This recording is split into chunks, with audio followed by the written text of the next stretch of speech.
Walang subpina pero pinapadalo ka, legal ba 'yan? "Dear attorney, tinawag po ako sa hearing pero wala akong natanggap na subpina dapat ko po bang sundin?"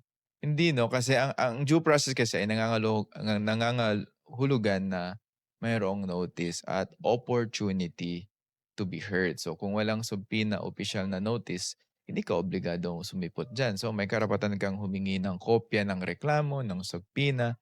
So, kung pinilit ka ng walang notice puwedeng, ma-void ang mga proceedings, okay. So, this is just a general rule po 'no. So, follow for more short explainers about your rights under the Constitution.